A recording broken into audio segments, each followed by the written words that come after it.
Mr. Speaker, sir, at the outset, I am so thankful to the honorable member, very senior member from Songsak, Dr. Mukul Sangma, who... It is now 2 o'clock. I will extend the time of this House till 3 p.m. Minister, may please continue. Sir, excuse me, I would like to seek my humble submission to you before giving a final call for the time extended. So I would like to request you, your respected chair, kindly extend the House till the business of the day is disposed of, because we are having only today as a private business. So with your kind, that I would like to request you. Let me extend it till 3 p.m. first, then we'll decide. See you again after 3 p.m. Minister in charge, please. Mr. Speaker, sir, at the outset, once again, I am so thankful to the honorable member from Songsak, very senior leader of the state and very senior member of this August House, Dr. Mukul Sangma, for bringing in this resolution today. And also, Aroni Lingdo, MLA of Mulim, who participated and supported also the resolution.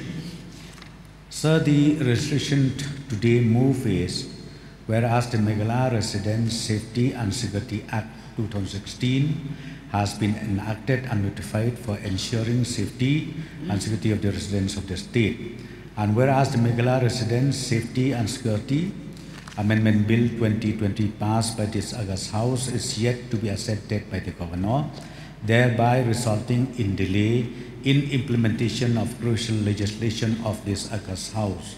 Therefore, this House now resolved to urge the government to operationalization of the Meghalaya Residents Safety and Security Act 2016 as per the mandate of the Principal Act in the best interest of the state.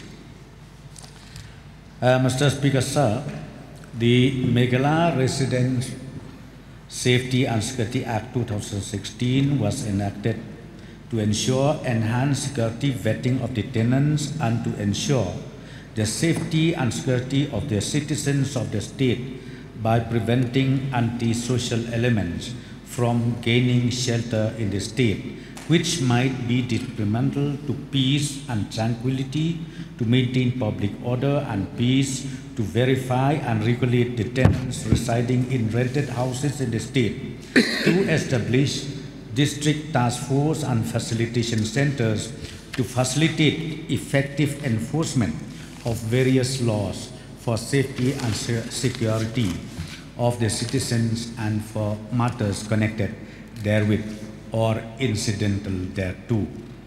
Sir, the Act received the assent of the Governor of Meghalaya and was published in the Gazette of Meghalaya on the 27th September 2016.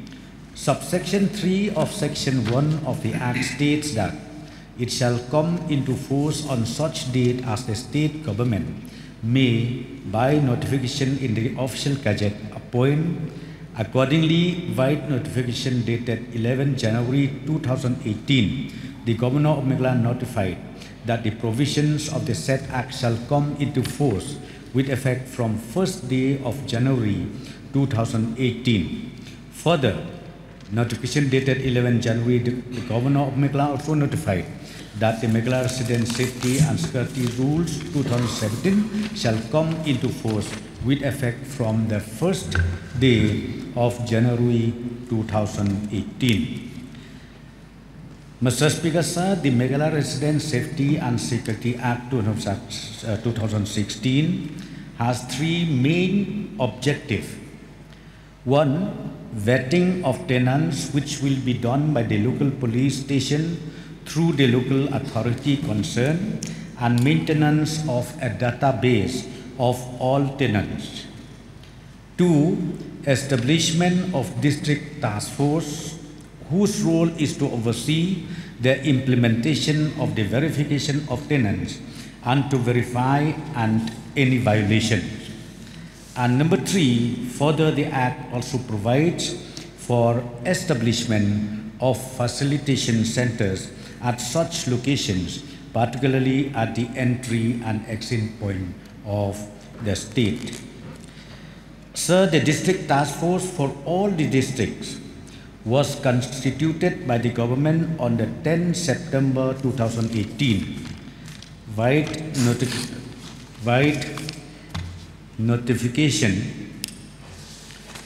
notification.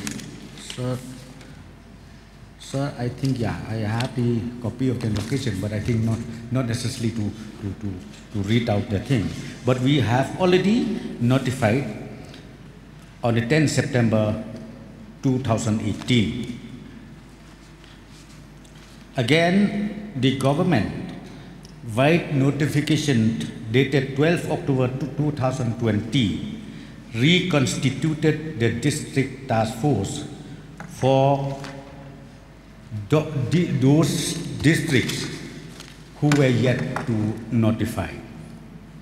And the component of the district task force, Sir, Chairman, Deputy Commissioner, Secretary, Additional Deputy Commissioner, members, Superintendent of Police, Inspector of Infiltration Branch, Inspector of Labor, Inspector of Supply, representative from autonomous district councils, and also members from the traditional heads of the state as non-official members. These were the members of the district task force.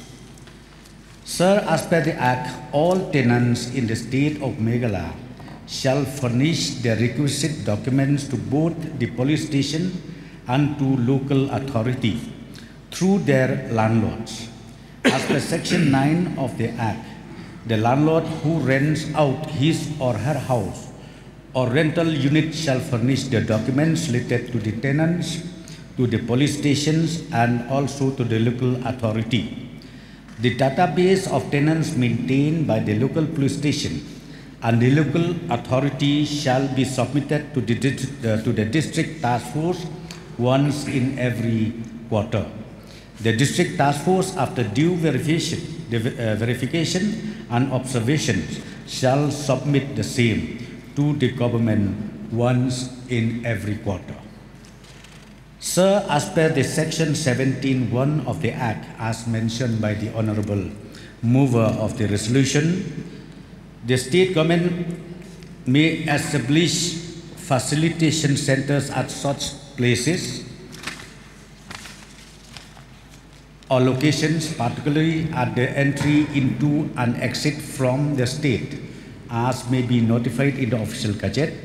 The facility centers so established in each district shall be under the general direction, control and supervision of the representative and the district task force committee.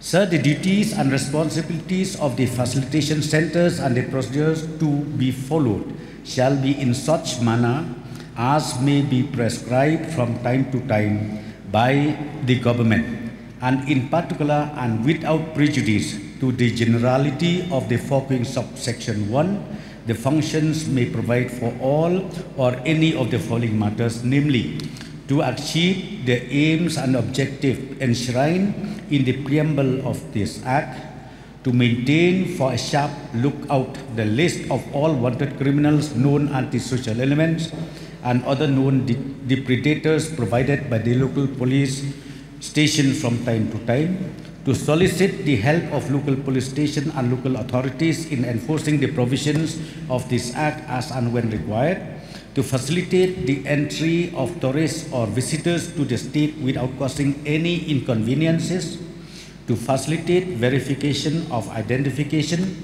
documents wherever necessary in the furtherance of safety and security of the residents. Any other matter as may be specified by the government through a notification published in the Gazette. Further, as per the Act, the Facilitation Centre shall ensure that no citizens of India shall be put to inconvenience or restrained from exercising his or her right guaranteed under the Constitution of India.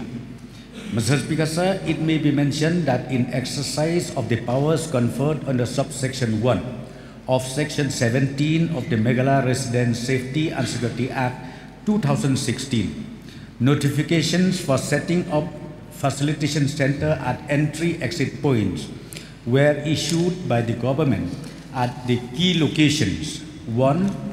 Umling in Ribhoi, 2. Shillong Airport at Umroi Airport, and number 3. Mendipata Railway Station in North Garo Hills. The facilitation centers at Umling and Shillong Airport were notified on 17 December 2020, and the facilitation center at Mendipata Airport was notified on 21st January 2021. Sir, however, PIL number 13 of 2020 was filed against the said establishment in the High Court of Meghalaya, and which questions the validity of the Meghalaya Residents Safety and Security Act 2016. The order of the Honorable High Court of Meghalaya dated 2/12/2021, which states that it is made clear that the apparent omnibus charter conferred by the impugned statute, without indicating any parameters for restricting or regulating the entry or movement of Indian citizens into and within the state, may be not exercised. Mr. Speaker, sir, in pursuance of the above Honorable High Court order, and for compliance of the orders of the Honorable High Court, the notifications issued by number POL 161/2012 dated 17/12/2020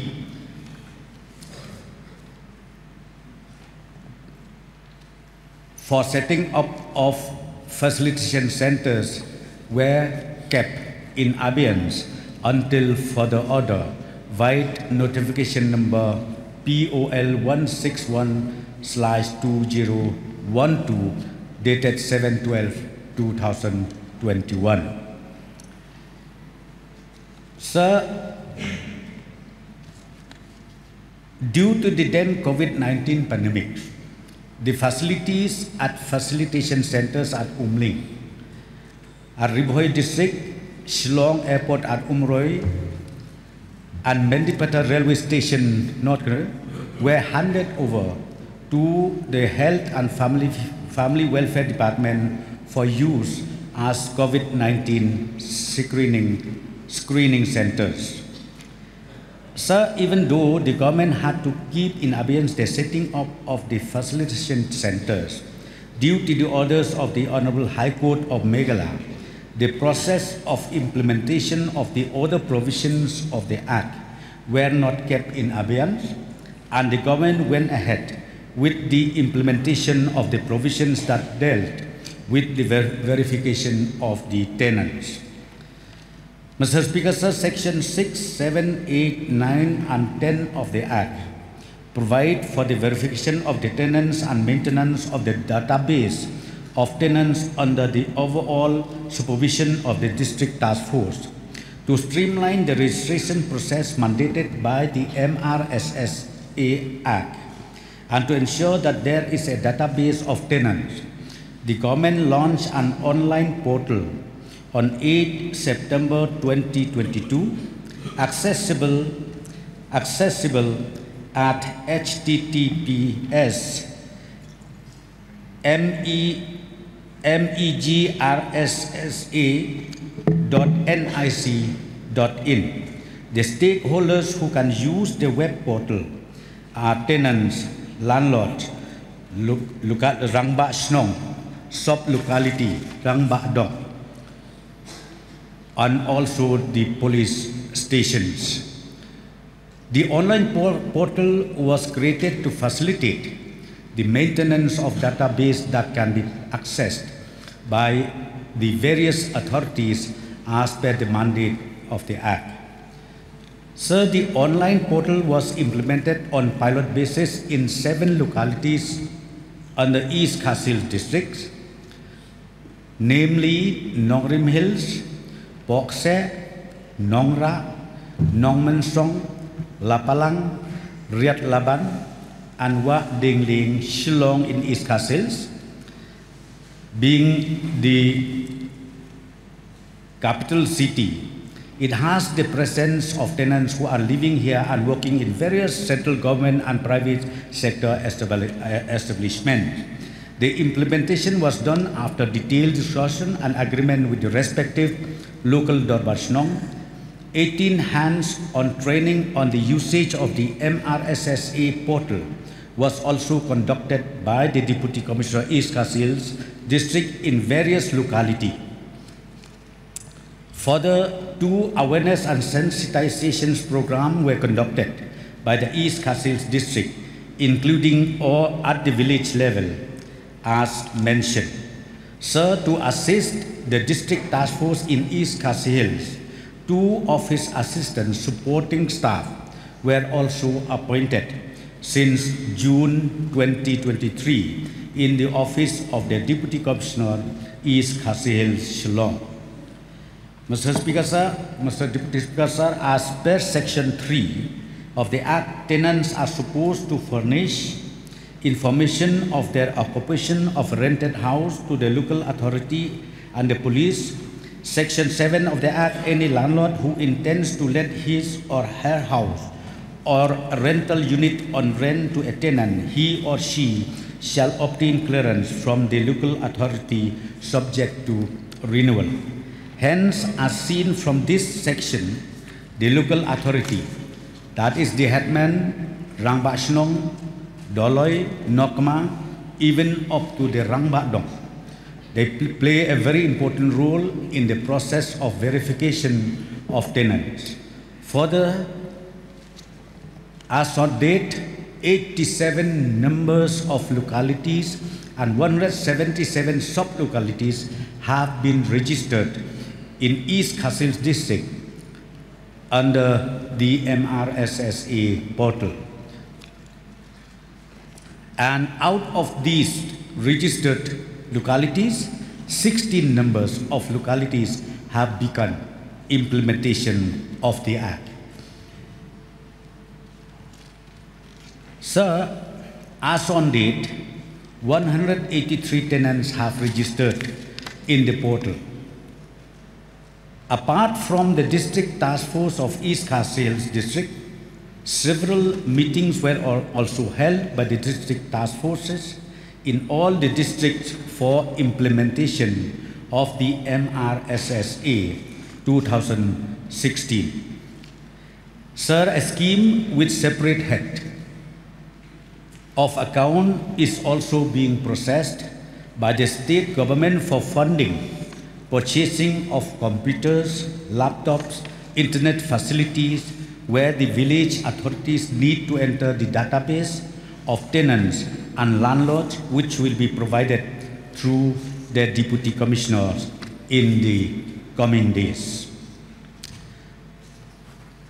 So, sir, therefore, saying that implementation or enforcement of the very important act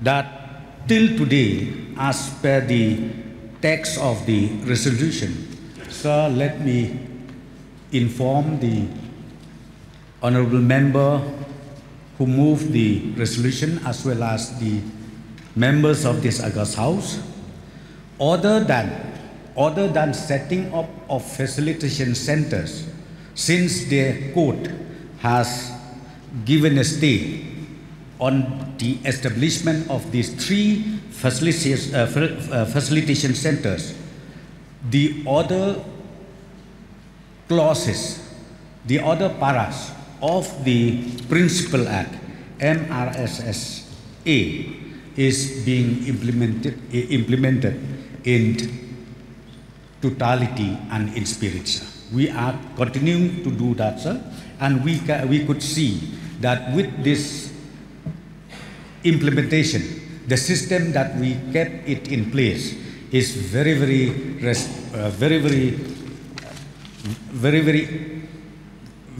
constructive, and also it is very successful, fully done according to the District Task Force Committee who already given to us the report. Sir, as far as other districts is concerned, the District Task Force has been also reminded by the government that they need to make sure that they activate the function of the District Task Force in the respective district.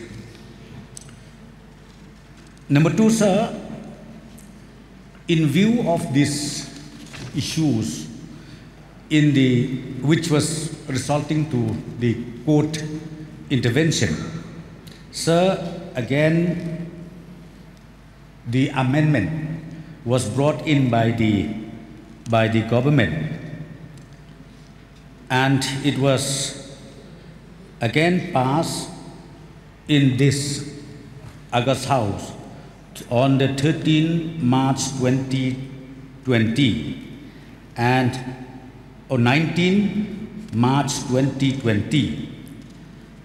And the main provision for proposed in the amendment was that every person who intends to stay in the state of Meghalaya for more than 48 hours shall furnish information in the manner prescribed under the rules. Certain categories of persons like permanent residents, employees of central and state government were exempted from the requirement of furnishing the information. And after the passage of the bill by this August House, the amendment bill was sent to the Honorable Governor for his assent, but the Honorable Governor reserved the bill for the consideration of the President. And with the message to the government in that last proviso, the last proviso of the Constitution of the Constitution under Article 200, as already referred to by the honorable mover of the resolution. The last proviso of the article has clearly mentioned that the governor has the authority to reserve, and not only that, to refer to the President of India. However, sir, after the referring of the Honorable Governor for approval of the President of India, under the leadership of our Honorable Chief Minister, Sri Conrad Sangma, and not only that, with a number of Honorable MLAs, we met the Ministry of Home Affairs, be it the Honorable Home Minister, be it the Prime Minister, to pursue to put pressure on this very amendment bill, which was still not approved by the authority. And not only that, even we pursue and we put pressure to the government of India for implementation of the ILP. So, sir, as far as the MRSSA is concerned, as I've already clarified, we are implementing it, and right now even the court, the Honorable High Court, who has given us a stay against establishment of the centers, we are also pursuing it, and I cannot say right now whether we get vacation or not, but sir, we will seriously taken it up with the Honorable High Court for the final order of the previous ruling given by the Honorable High Court. So, sir, with this clarification, before I resume my seat, therefore, sir, I would request the honorable mover of the resolution or senior leader, Dr. Mukul Sama, to kindly withdraw the resolution. Mr. Speaker, sir, Deputy Speaker, sir, I would like to thank the Honorable Deputy CM for elaborately highlighting the measures taken. But at the same time, Mr. Deputy Speaker, sir, I think there are certain parts which we can have better clarity. Now, this notification issued by the government on the 17/12/21 pertaining to keeping in abeyance the process of implementation pertaining to the mandate of the Section 17 of the Act, based on the observation of the Honorable High Court. It will be only in the fitness of things that we get clarity on the operational part of that particular observation or judgment of the Honorable High Court pertaining to that Section 17 of the Principal Act. Can we get it? Just before I make my stand, I just want to have a better clarity on the operational part of the judgment. Yeah. What is the actual portion of that operational part which was pronounced by the Honorable Judge? Yeah, High Court.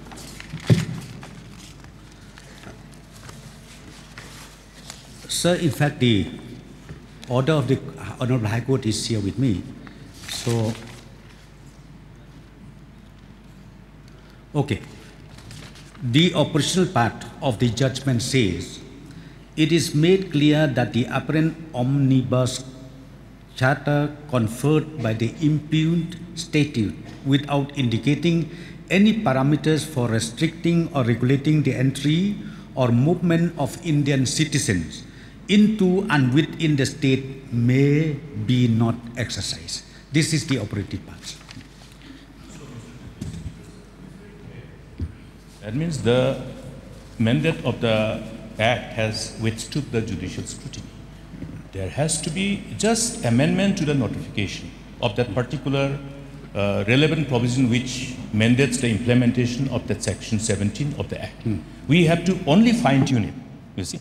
The court has not said that it is not inconsistent with the relevant entries as entered in the List 2 of the 7th Schedule of the Constitution of India. We have to also read that relevant entry 64 of the List 2 of the 7th Schedule of the Constitution of India. Based on that, if this can be properly fine-tuned, I think there will be no problem in implementation of this mandate. So kindly get it examined further by the relevant department and let us put our heads together. I think the government has the privilege of having all the resources within its command. Kindly use it and then let us proceed further, because without these, I think the overall perception of the public, particularly the concerned civil society organizations which are taking the issue of this crucial issue of influx and illegal immigration and the resultant negative ramification on the future generation of the state, I think it will still give them a room for discontentment and doubt of our complete resolve to implement the mandate of the law. So I think the government is capable of taking care of this observation of the court and come out with an appropriate, much more fine-tuned and amended notification to give effect to that Section 17 of the Constitution, mandate of this principle. With these few observations, I would like to seek, I beg to withdraw the resolution. Thank you. And, but I believe that I will get a positive response from the government for this. Thank you.